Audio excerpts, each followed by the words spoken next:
Members, in case you don't know, I'm a proud product of public schools. I attended Mildred Clementine Osborne from kindergarten through 8th grade, and I attended McDonough 35 Senior High School for 9th through 12th grade. My public school education served me quite well. I am a proponent of public education. You can look at my voting record.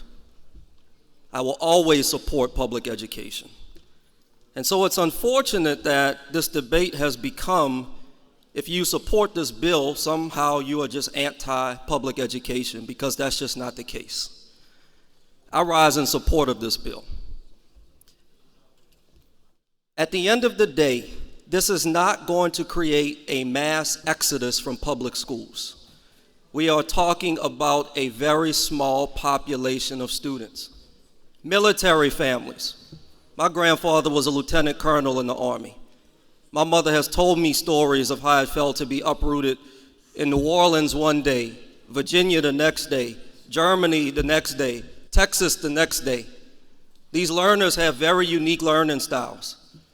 And somebody that fights for this country, they should have accommodations for the unique learning styles of their kids. Our foster care students are going from home to home to home. It gives them accommodations.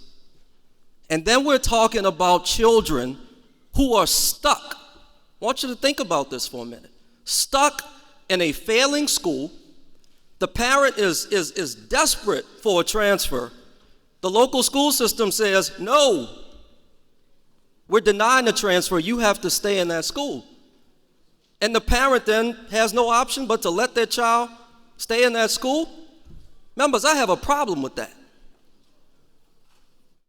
And so this bill, in my opinion, look, I know change is not easy, but I think in this case it's necessary.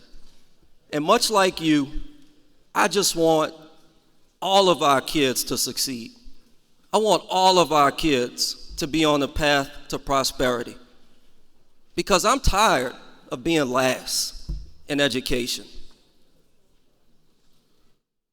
I support our public schools, I support our teachers, and I support our children. And Representative DeVilliers, I support this bill. The final thing I will say, the issues around fraud. Members, I hate to break it to you, but all you can do is go to Google. There's fraud in public schools. Year after year, we see people, there's bad apples in any profession. And so the legislative auditor will be required to have audit and oversight functions over this program. So the concerns about fraud and abuse, I think, are well taken care of in this bill. I applaud Representative DeVilliers, and I urge you to just stand with our children. Thank you.